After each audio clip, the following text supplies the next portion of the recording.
I never thought I'd miss it this much. That's always how the memories begin. Not with fireworks of nostalgia, not with music swelling in the background, but with a quiet ache. A tug somewhere deep inside that whispers, "You won't ever stand in that doorway again." But you can step back into it for a moment if you let yourself remember. So come with me. Walk with me through a Christmas home the way it really was in 1960s America. Not the movie version, not the department store window version, but the real thing. Warm, imperfect, cluttered in the most comforting way, full of simple joys and small rituals that somehow made the season feel bigger than the whole world. And before we step inside, if you love this kind of journey into retro America, go ahead and subscribe to the channel. I'd be honored to keep sharing these memories with you. All right, let's open the door. The front porch, where the season truly started. Funny enough, Christmas didn't begin inside the house at all. It began on the porch. That little wooden platform, painted a color that never quite matched the rest of the house, held more memories than entire neighborhoods do today. In the early 1960s, porches weren't decorative. They were lived on. They creaked under boots, held baskets of pine branches waiting to be hung, and glowed under a single warm yellow bulb that hummed softly in winter air. Every December, our porch transformed. We'd hang a simple wreath, nothing fancy, just evergreen branches bound with red ribbon. No glitter, no LEDs, no battery packs humming behind it, just real pine, real scent, and a bow our mother tied herself. At the far corner, a tin bucket sat filled with sand for the candles we placed on Christmas Eve. Imagine that. Little glass jars with real flames, flickering all night long, even when snow drifted across the boards. And if you listened closely, you could hear the far-off sounds of kids laughing, someone shoveling 2 houses down, and that distant hum of a radio playing holiday standards behind someone's open window. It wasn't decoration. It was atmosphere, a gentle greeting before the true warmth hit you. But nothing compared to stepping through the front door. The entryway, first breath of Christmas inside, the moment the door swung open. Even now I swear I can smell it. That unmistakable mix of pine needles, wax from the Advent candles, sugar cookies cooling somewhere in the kitchen, wool coats still holding the scent of cold air, and a faint whisper of fireplace smoke. It was a perfume of the season, long before companies tried to bottle it. The entryway wasn't big. Homes weren't designed for grand entrances back then. Just a small square of linoleum or wood, a coat rack, and a simple table for gloves and mail. But it felt like a gateway. Our coats hung heavy on iron hooks, wool, thick, always slightly scratchy. Scarves dripped melted snow onto the rug, and right above our heads, a single string of lights ran along the wall, big, colorful bulbs that grew warm to the touch the longer they glowed. Don't get me wrong, they weren't safe by modern standards, but they were magnificent. Their colors didn't just shine, they filled a room with a mood. And just beyond that small entryway, you'd see it. The first soft glow of the Christmas tree waiting in the living room. But before we walk there, let me tell you something you might have forgotten. In the 60s, Christmas wasn't rushed. It unfolded. That entryway was the first chapter of the story. The living room, the heartbeat of December, here's where everything happened. Our living room wasn't big, but Christmas made it feel twice the size. The tree, always real, stood in the corner closest to the big front window, never perfectly shaped, never symmetrical. Branches sometimes stuck out at odd angles like elbows. And yet, to us, It was the most beautiful tree in the world. The decorations? Not curated, not color coordinated, not matching. They were collected slowly, year after year. A glass ornament that had survived since the early 1940s, a few handmade ones cut from felt, those classic tin icicles that shimmered when someone walked by, heavy bulbs, warm as a cup of cocoa, a topper that wobbled slightly but never fell, and tinsel. Oh, the tinsel. You didn't throw tinsel onto the tree back then. You placed it, one shimmering strand at a time. Kids today would never have the patience. At night, when the house was quiet, the tree became something magical. Not bright, not blinding, just a gentle glow that reached into every corner and made even the shadows feel warm. You know, sometimes I wonder if the reason Christmas felt bigger back then wasn't because of what we had, but because of what we didn't have. We had no screens pulling us away, no phones buzzing with notifications, no endless digital noise. We had the tree. We had each other. We had the steady, soft rhythm of the season. And that was enough. The fireplace, where time slowed down. Not everyone had a fireplace in the 60s, but the homes that did. It became almost sacred during December. The mantel always held pine boughs from the backyard, a couple of red candles, a ceramic Santa wrapped in paint that was beginning to chip, stockings, real socks for some families, knitted ones for others. But the real magic wasn't the mantle. It was the sound, the crackling, the faint pop of sap, the gentle whoosh when someone added a new log. If you sat cross-legged on the rug, the heat would wash over your face in slow waves, not artificial warmth, not the push of a forced air vent, but living warmth, warmth with a heartbeat. We'd sit there and listen to the old radio playing Bing Crosby or Perry Como. Sometimes the signal faded and you'd hear static, but somehow that static made the music feel even more real. It made the moment feel alive. The television, our portal to holiday magic. Televisions weren't the ever-present noise they are today. In the 60s, the TV was furniture, a wooden box heavy as a safe, with a screen that took a moment to warm up before the picture appeared.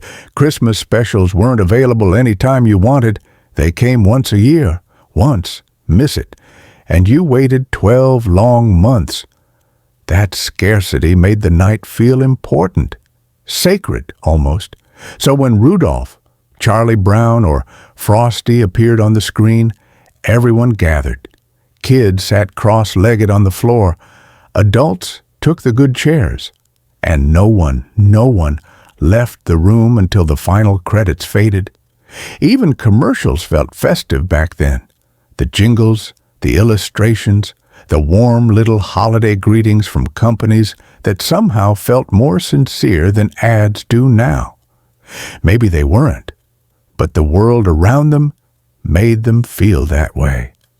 The living room at night, my favorite memory of all. If there is one moment, one snapshot that captures Christmas in the 1960s, it is this. The house has gone quiet. The grown-ups have gone to bed. The only light in the entire room comes from the Christmas tree. And there you sit, on the rug, wrapped in a blanket that still smells faintly of laundry soap and pine.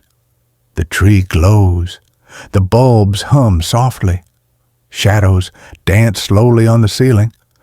Outside, if you pressed your ear to the window, you could hear the wind brushing across the snow. The whole world felt still. Still in a way that almost doesn't exist anymore. And sitting there, you felt something bigger than excitement, bigger than anticipation, something kids today rarely get a taste of. You felt wonder, pure, unfiltered, childlike wonder, the kind that makes your heart beat a little faster, the kind that makes time feel slower, the kind that you only understand after it's gone. I never thought I'd miss it this much. If you're feeling any of that warmth right now, any of those memories pulling at you, consider subscribing to the channel. I make these stories because I miss this world too. And I think a lot of us want to step back into it again. Now, let's keep walking. We've seen the living room, the heart of Christmas. But the real magic? It hid in the quiet corners, the dining room, the bedrooms, the kitchen filled with sounds and scents that only existed in December. And that's where we're heading next. I always tell people that if you really want to understand what Christmas felt like in a 1960s American home, you can't just stop at the living room or the kitchen. The heart of the season lived in the ordinary corners too. The cold stairwells, the drafty closets, the attic full of handwritten labels. But if there was one place that held more magic than all the others combined, it was the basement. Not the modern finished basements you see today with plush carpet and giant televisions. No, this was the kind of basement built into older American homes. Concrete floors, exposed pipes, a single dangling light bulb on a chain you had to pull twice for it to work. The kind of place where the air always smelled like a mix of dust, metal, and something from another decade entirely. And yet, during Christmas, that basement transformed into something close to a workshop of the imagination. It wasn't fancy, it wasn't decorated, but that's where the boxes lived. Every family I knew kept their holiday treasures down there. Cardboard cartons with sharp corners softened by time, lids covered in handwriting done in fountain pen or thick marker. Most families had at least one box you weren't supposed to open until someone older gave the nod. That was the rule. And when you finally lifted that lid, it felt like permission to step back into a world that only existed 1 month out of the year. The sound of rummaging through those boxes is tattooed somewhere in my memory. Tissue paper that crinkled like tiny frozen leaves, the soft clink of ornaments bumping gently against each other, the whispers of old garlands shifting inside their coils. The basement might have been dim and cold, but the things inside those boxes held the warmth of decades. There was always that one ornament, every family had one, that looked like nothing special to anyone else, but for some reason meant everything to you. Something chipped or slightly dented, but touched by so many holidays that it felt sacred. You'd lift it carefully, as though your hands remembered how small they once were. Even now, I can picture mine, a small glass house with a little chimney and glitter along the roofline. The glitter barely hung on by the time I was old enough to remember, but somehow that only made it more precious. If you lost something shiny, the memory got brighter. When we carried the boxes upstairs, the house seemed to change its breath. Suddenly, December didn't just exist outside the windows. It lived inside the walls, and you could feel it deeply in every room. And maybe that's something kids today will never quite understand. We didn't experience Christmas by scrolling through screens or watching perfectly edited videos. We built it. Piece by piece, ornament by ornament, candle by candle. You couldn't skip ahead. You couldn't replay a moment. You couldn't buy the feeling in a store. That feeling was earned the long way around. The fireplace was another place where something unexplainable happened. Fireplaces weren't decorative then. They were the heart of the home. When the logs crackled and the heat rolled across the room, everyone drifted toward it instinctively. People sat on the floor without caring about comfort. When the flames danced on the walls, everything in life felt simpler, not easier, just simpler. And Christmas stockings. Few things felt as magical. They weren't designer. They weren't themed. They weren't coordinated with the tree or the wrapping paper. They were simple wool or knit stockings, red and white, often stretched out from years of use. The older they looked, the more it felt like they carried the imprint of every Christmas morning that came before. I can still remember waking in the middle of the night on Christmas Eve, the house silent except for the wind outside, and staring across the dark room, trying to see if the stocking at the foot of my bed had changed shape. You'd convince yourself it looked fuller. Then you'd doubt it. Then you'd look again. Children today unwrap things instantly, but back then, anticipation was half the gift. One of the most unforgettable sounds of the entire season was the distant rustling from the living room just before dawn on Christmas morning. You didn't know whether the noise was real or imagined, maybe a grown-up, maybe a branch hitting the side of the house, maybe magic itself. But your heart would thump so hard you could feel it in your palms. And then, of course, there was the tree. The tree carried its own personality each year, not designer perfect, not symmetrical, not curated. Trees back then had quirks, bald patches, crooked tops, branches that refused to hold lights, and needles that fell the moment you touched them. But that was part of the experience. Imperfection wasn't just tolerated, it was cherished. Tinsel hung like silver rain, not the plasticky stuff you buy now, but real metallic strands that caught the light and glimmered like frost. You'd drape them one by one, even though impatience often made you toss handfuls in clumps.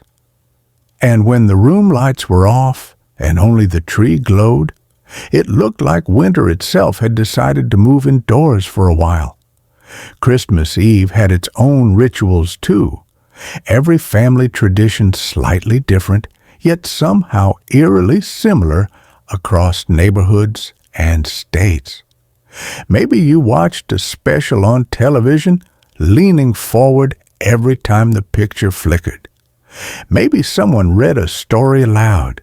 Maybe you put out cookies or a slice of pie. Maybe you attended a late-night church service where the cold air followed everyone inside and the candles flickered in long rows that felt like stars brought down to earth. But the quiet moment afterward, that final hour before sleep, that's the memory that hits hardest even now. The house dimmed, the tree glowing softly, the night holding its breath. You'd walk through the rooms slowly, half afraid to break the spell. Every shadow looked friendlier. Every sound felt like it belonged. Even the floor creaks seemed softer, like the house knew it had a part to play too. And then came Christmas morning, the way footsteps sounded as people shuffled toward the living room. The sharp inhale when lights flicked on. The smell of coffee and cinnamon breaking through the air. The ripping of wrapping paper. A sound so quick and joyful it almost felt like laughter. The thank yous, the hugs, the promises to keep certain toys safe forever. But the best part? The hours afterward.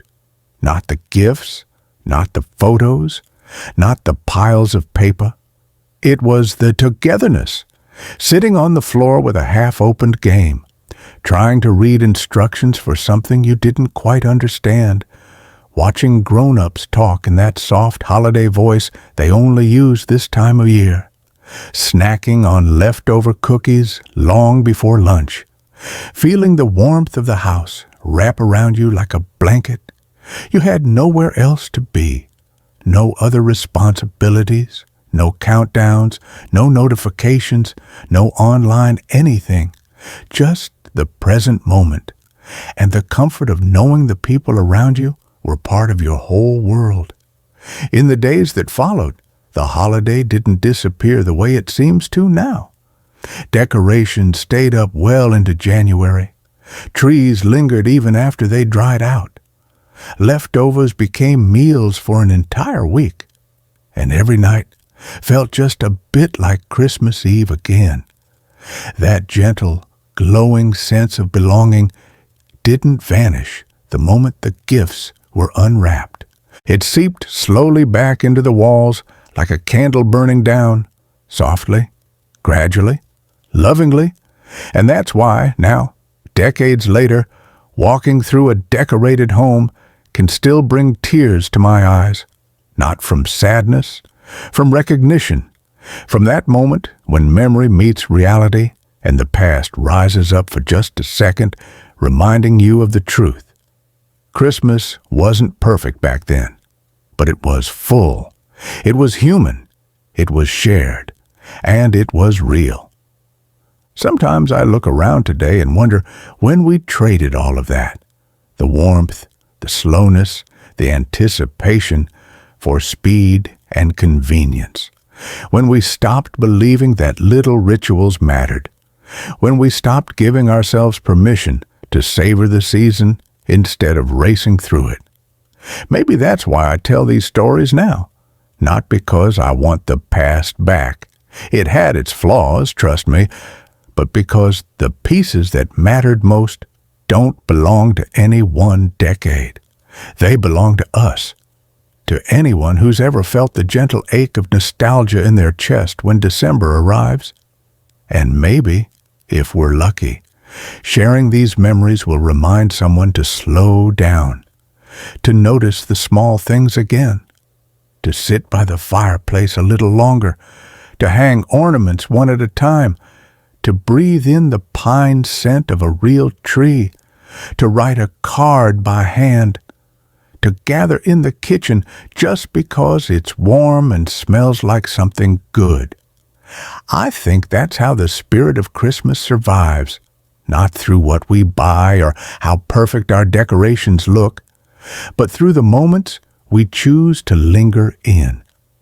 Because when I think back to those 1960s holidays, the glow of the tree, the click of the basement light, the soft murmur of family voices, I realize that the real magic wasn't in the gifts or the traditions or the decorations. It was in being there, all of us, together, unhurried, alive inside the same story. And that's something worth remembering, something worth holding on to, something worth bringing back in whatever way we can. I sometimes think the greatest gift the past ever gave us wasn't something we could wrap or save or even fully understand at the time. It was the feeling of belonging to a world that moved slower, breathed deeper, and held onto its moments the way a snow-covered pine holds onto its branches. Whenever December rolls around, that old feeling rises up in me again, warm and steady, like an ember refusing to die out. And for reasons I can't quite explain, my mind always returns to one particular stretch of my childhood, those long holiday afternoons in the early 1960s, when the house felt like a living thing and every wall carried the echo of someone's laughter. Back then, our home wasn't large, but in December, it somehow grew. Maybe it was the lights reflecting off every polished surface, or the way the cold outside made the warm rooms feel deeper. Or maybe it was simply because we filled it with so much life. I remember the way the front door sounded when you closed it in winter, a hollow wooden thump that meant you were safe inside, away from the wind that rattled windows and cut through coats like paper. The air inside always carried a mix of scents: pine needles, baking bread, wax from half-burned candles, and the faint smell of old books on the living room shelves. To this day, nothing else smells like Christmas to me. Our living room had a particular glow this time of year, not from bright LED lights or programmable displays, but from warm-colored bulbs that flickered just slightly when the house drew too much electricity. The tree sat near the window, a little uneven, a little fuller on one side, but absolutely perfect in its imperfection. The ornaments were a mismatched collection gathered through years of small traditions. Glass balls that clouded slightly with age, paper crafts from school projects, felt angels my mother had sewn by hand, and a few delicate treasures that came from earlier generations. You could tell which ornaments meant the most by how slowly someone hung them, how carefully they found their place on the branches. In the days leading up to Christmas, the living room became a kind of quiet stage. During the afternoon, sunlight would stretch long across the rug, turning the dust in the air into shimmering specks. My sister and I would lie on our stomachs, coloring or sorting through catalogs, while my mother hummed along to the radio. Those were the hours when nothing remarkable happened, and yet they were some of the happiest of my life. The house wasn't just a place to live, it was a companion.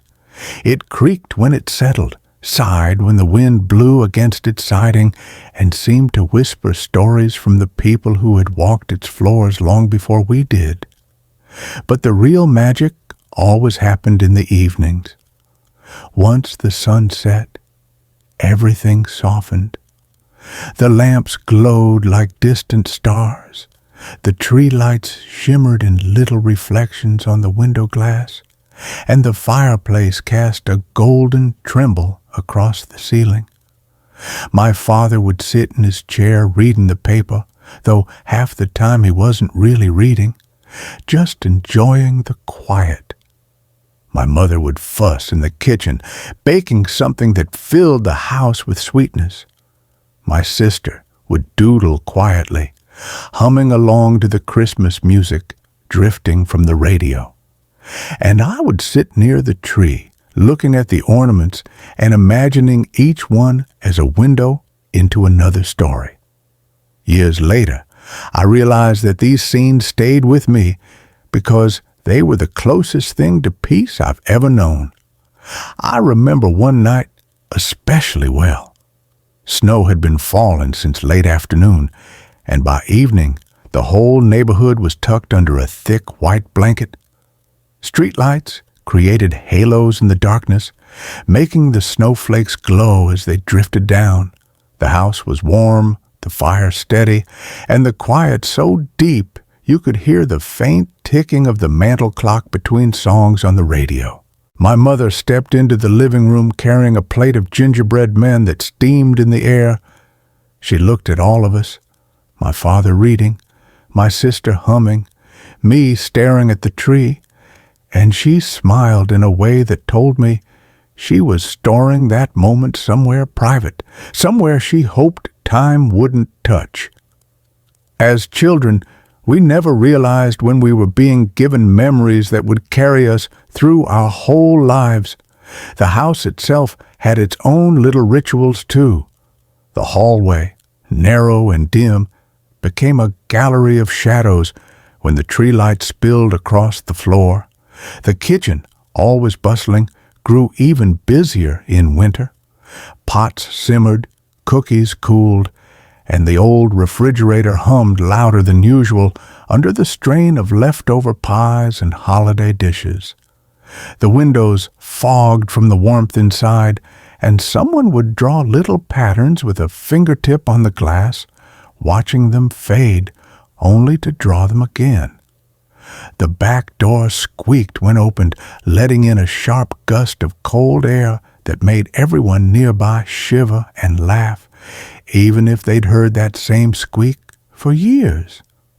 And then there was the upstairs hallway, the coldest place in the entire house, the kind of cold that made you hold your breath as you hurried across it in your pajamas.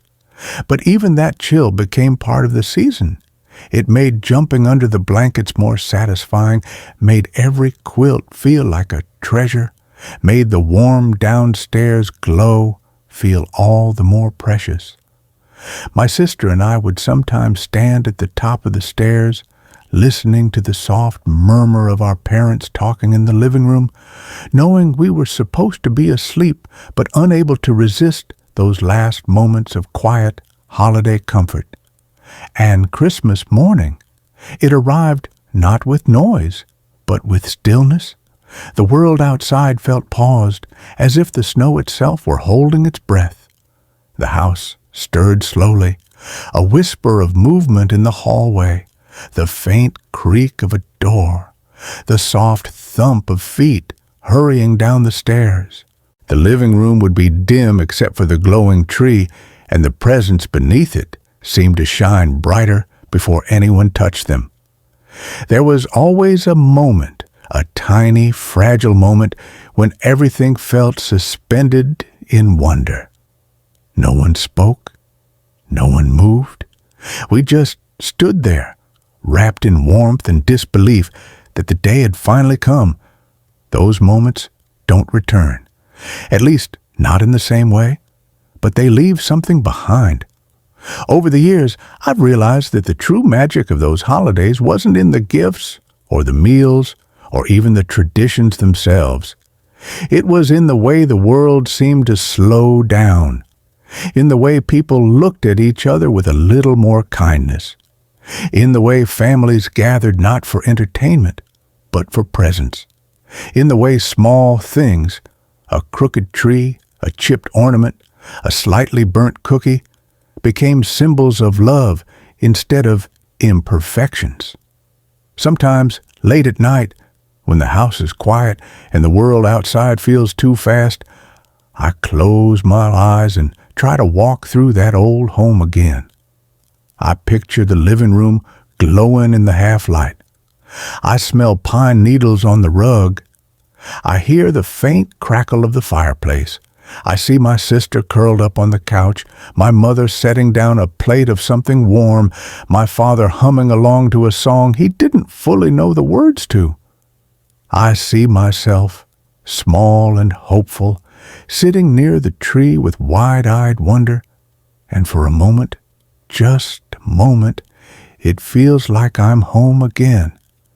Maybe that's why we hold on to these memories so tightly. They remind us that a home isn't just a structure. It's a vessel of moments, carried forward by people who loved us before we knew how to name what love was. The walls may change, the furniture may fade, the seasons may pass, but those memories stay, glowing softly like Christmas lights in the quiet of winter. If you've ever felt that same pull toward the past, that gentle ache of remembering a world that no longer exists, then you know exactly what I mean. We don't long for the things. We long for the feeling, the warmth, the slowness, the sense that, for a little while, everything was exactly as it should be. And maybe, if we're careful, if we're present, if we choose it, we can carry a piece of that magic forward into our homes now and into the hearts of the people we love. If these memories stir something inside you, if even one image reminds you of your own childhood home, then maybe that magic never left. Maybe it's been waiting this whole time for you to notice it again. And when you do, well, Christmas has a way of coming back to life the moment you let it.